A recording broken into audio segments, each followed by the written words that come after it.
por supuesto, título central sigue siendo este relanzamiento. El gobierno no lo plantea así, pero es una suerte de relanzamiento del gobierno tras la salida del jefe de gabinete de Manuel Adorni y la llegada de Diego Santilli a ese cargo. Se ha generado un nuevo escenario. La verdad que el gobierno en las últimas 48 horas, sobre todo a partir de lo que fue la jura, se ha dado cuenta, me parece, el gobierno, que perdió el tiempo 4 meses, ¿no? Que lo que se decía de lo tiene que sacar Adorni para poder encarar realmente las reformas que le interesan no solamente al presidente, al gobierno, sino a la gente, tenían que ver con esa situación, ¿no? Con la de Adorni, bueno, tenía que sacarlo para efectivamente poder destrabar algo que le estaba generando al gobierno un nudo muy importante. Nosotros lo marcábamos, el mandato popular había sido, a partir de las legislativas pasadas, encarar una suerte de agenda de reformas. El gobierno no lo estaba pudiendo hacer, no había no solamente plataforma en el Congreso, porque cada vez que iban los funcionarios del gobierno el tema central era Adorni, sino tampoco había músculo y energía política para encarar una agenda con el foco puesto en las reformas, sino tanto en defender casi caprichosamente. Nosotros lo decíamos, se nos enojaban en el gobierno, la verdad que no tenía mucho sentido el enojo, porque partía de la premisa que lo que interesa acá, más allá de los nombres propios, de Milei hoy, Milei mañana, quién puede ser el próximo presidente a partir del 2027, incluso no siendo un presidente del actual oficialismo, de la oposición dialoguista y hasta de la oposición más extrema, lo importante son las instituciones, lo importante son las reformas que se hagan de peso, que queden, que perduren y que no todo sea tiro de decreto. Ya lo está viendo y lo está corroborando el gobierno en las últimas horas con estos fallos contra decretos del presidente de la Nación, decretos muy audaces, decretos interesantes, decretos con los que uno puede compartir incluso el espíritu, el tema de la reforma migratoria que hizo el gobierno, que ayer nosotros lo comentamos, fue frenada por un fallo de la Cámara Electoral. Al estar todo a tiro de decreto, cuando cambian los nombres, cambian las camisetas políticas, lamentablemente en la Argentina hemos sufrido, los argentinos, los últimos 40 años, los vaivenes de la política, de este péndulo que nosotros decimos, este péndulo que es tan danino como parte de los problemas importantes que nos ocurren es el péndulo, este péndulo que tiene la Argentina. Las reformas legislativas es otro cantar. Es decir, si el gobierno avanza con la agenda de reformas que se había propuesto Javier Milei de cara a la elección, que el mandato popular era ese, estamos ante otro escenario. Estamos ante un escenario de,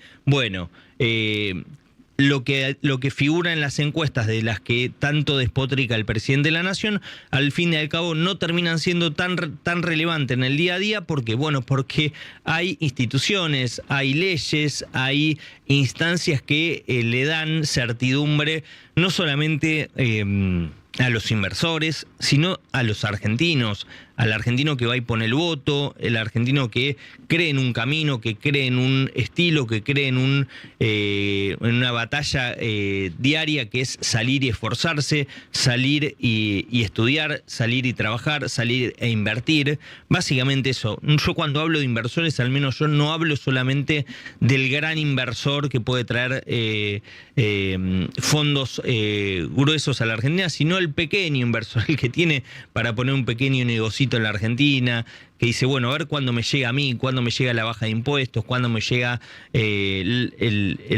o cuándo me derrama a mí parte del buen camino que está impulsando en materia macroeconómica este gobierno, que eso, al menos yo no tengo ningún tipo de prurito en decirlo. A mí me parece que el tema de gastar menos de lo que te entra me parece perfecto.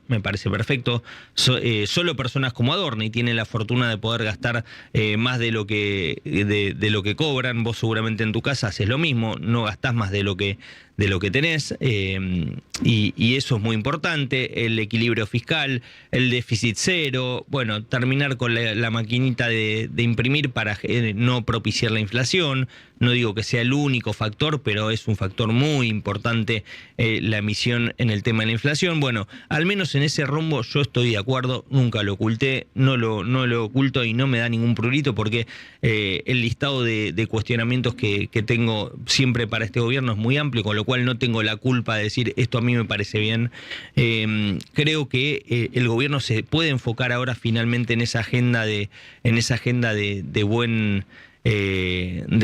buenas reformas y con el foco puesto en las PASO. Y ahí sí tengo una discrepancia con el gobierno, no con este gobierno, con todos los gobiernos. De hecho, cuando lo quiso hacer la Cámpora y el kirchnerismo duro en 2022, en realidad lo quiso hacer 2021 y 2022 para la elección de 2023 también.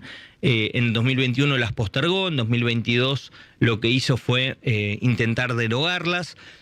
Y al menos yo manifesté siempre que esta es una herramienta que la creó Cristina milagrosamente para perjudicar a la oposición, pero que le terminó dando a la Argentina un salvavidas ante sus atropellos institucionales. Y entonces yo ahora, porque el presidente sea Milei, no voy a el que lo impulsa, yo no voy a decir, bueno, a mí me parece que las PASO es una mala ley, como veo muchos opositores dialoguistas o como veo muchos dirigentes políticos que hoy, que en su momento se aferraban a las PASO, defendían a las PASO, y hoy las PASO es un problema porque se gasta y por lo que sea, y en otro momento la inversión era una inversión en democracia, las PASO. Entonces yo no voy a cambiar el discurso, a mí me parece que las PASO han frenado atropellos institucionales graves en la Argentina, que sin PASO probablemente hoy no estaríamos hablando de una república, estaríamos hablando de un país con un gobierno autocrático enquistado y perpetuado en el poder, como el kirchnerista, porque sin las PASO no hubiera habido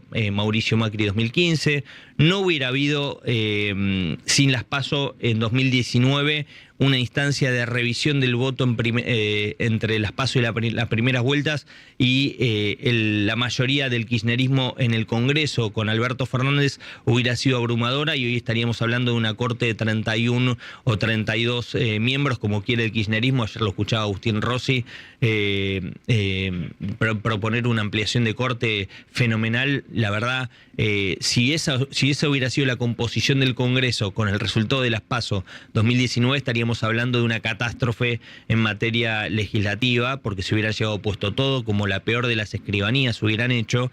Y las PASO finalmente en 2023 le dieron a los argentinos la posibilidad de votar a un outsider, porque sin esas PASO probablemente Milei no hubiera sido presidente. Sin esas PASO Milei no hubiera sido presidente y estaríamos nuevamente ante un gobierno con vocación autocrática. Entonces, si ahora la intención es eliminar las PASO, que creo que la intención del gobierno es eliminar las PASO para ganar la elección en primera vuelta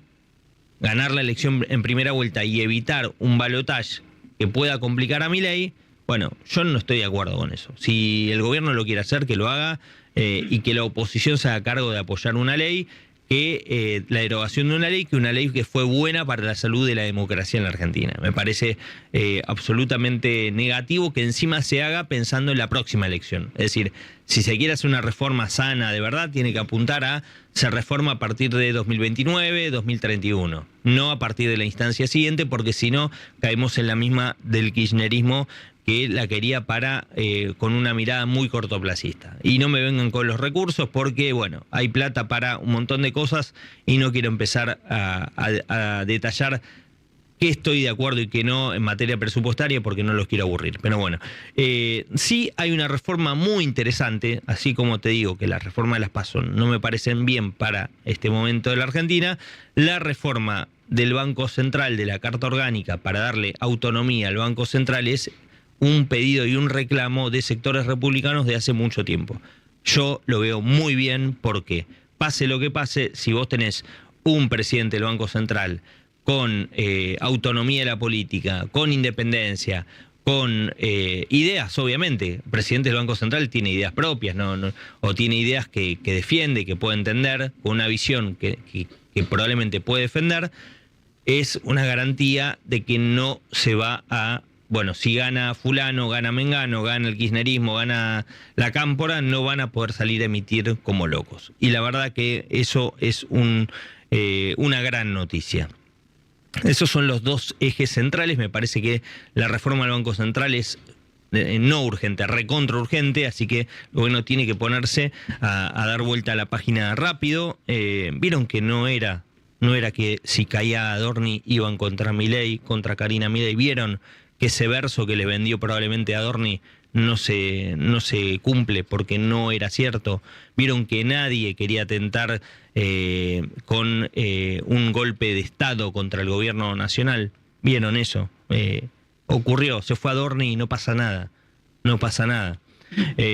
Para entender a veces que los que están muy cerca te adulan, te dicen que sos el mejor presidente de la historia de la humanidad, lo único que están haciendo es ganando o impunidad o comprando tiempo, ¿no? Comprando tiempo para seguir robando. Digo para tomar nota y para que el presidente también lo tome como un aprendizaje. No todos, y en realidad nadie nace sabiendo.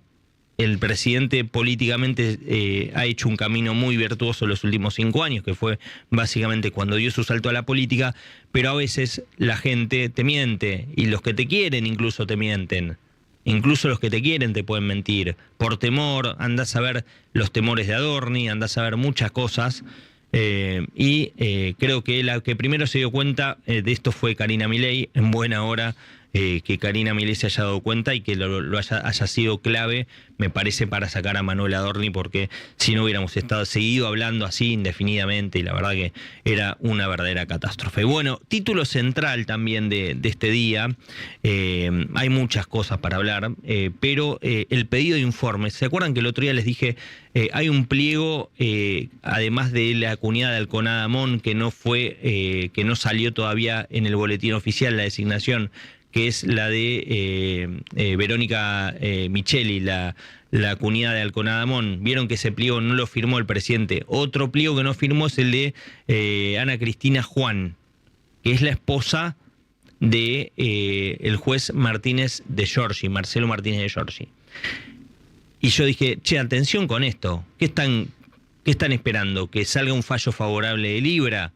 Bueno, tal vez tenían la información de esto que voy a contar ahora, que lo tiene La Nación en su columna en el costadito, que señala que el juez Martínez de Giorgi pidió informes sobre el jefe del ARCA, Andrés Vázquez, a Estados Unidos. ¿Se acuerdan que supuestamente el juez el titular del ARCA, Andrés Vázquez, no había declarado propiedades en Estados Unidos? ¿Se acuerdan esto? 3 inmuebles en la Florida. Bueno, el juez Martínez de Giorgi, que tiene la causa, pidió informes a Estados Unidos. ¿Tendrá que ver con esto? Bueno, en cualquier caso, sí es. Te la voy a plantear de las dos maneras para que entiendas que no es solamente sobre el gobierno. Sí es una maniobra del gobierno, sabiendo este pedido de Martínez de Giorgi, o exigiéndole cosas a Martínez de Giorgi sobre el señor Vázquez, o sobre el caso Libra. Si lo hace el gobierno con eso como moneda de cambio, horrible. Horrible, porque casi una extorsión. Y si lo hace Martínez de Giorgi, enojado, este pedido, porque no le sacaron el pliego, muchísimo peor. Muchísimo peor. Porque estamos hablando de alguien que imparte justicia y que puede estar, obviamente, dispuesto a cualquier cosa. Ojalá, yo entiendo que es la primera variante, que es el gobierno esperando señales de Martínez Giorgi y por eso le pisa el pliego de la esposa. Creo que es esa. En cualquier caso no es buena, ninguna de las dos. Ninguna de las dos. Ya los aprobaron a los pliegos en el Senado. ¿Por qué no sale el pliego de la esposa de Martínez de Giorgi? Bueno, mucho para hablar, y sobre todo ¿por qué? Porque tenemos una causa como la de Adorni, que ayer declaró la exsecretaria Gisela Coxis, una secretaria de planta permanente de la Casa Rosada, que trabajó con todos los gobiernos, una persona muy correcta, siempre, al menos en el trato con los periodistas, declaró que Adorni le pidió la tarjeta de crédito para comprar, en realidad le pidió la factura, le pidió su quit para comprar ropa de cama, colchones, sábanas, ¿se acuerdan eso? Es viejo el dato, lo que digo que declaró ayer. Bueno, ¿cuál es el dato nuevo de esta declaración? Según Gisela Coxis, también dijo que con su tarjeta compró para Adorni, atención, un lavavajillas y un lavarropas.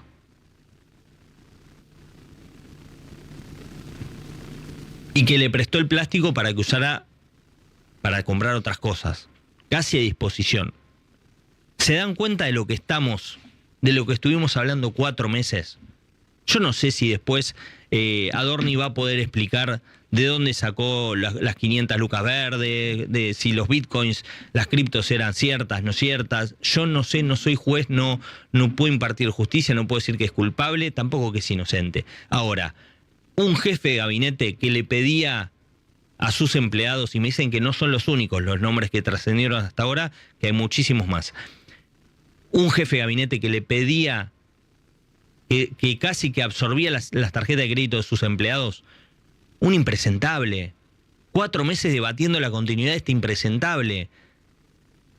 Los libertarios mismos tienen que estar pero ofendidísimos de que este tipo los puso 4 meses contra las cuerdas, contra lo peor de la política que es el kirchnerismo, porque el kirchnerismo que hablaba de corrupción, que defendía, y podemos hacer el listado hasta las 9 de la mañana, corruptos por todos lados, por empezar Amado Vudú, Cristina, Néstor, bueno, a todo el listado de corruptos, José López, Alperovich, Julio Devido, Jaime, Schiavi, bueno, todo el listado de corruptos que defendió el kirchnerismo, le permitieron, este impresentable le permitió al kirchnerismo volver a hablar de corrupción y hablar de libertad de prensa y hablar de tantas otras cosas. Entonces, que el gobierno haya perdido 4 meses en un chantapufi, en un personaje horrendo, que una causa muy importante para mucha gente en la Argentina, como es terminar con el kirchnerismo y dejar atrás un pasado horrible de la Argentina, lo haya puesto en juego por manguearle las tarjetas de crédito a sus empleados, siendo el jefe de gabinete,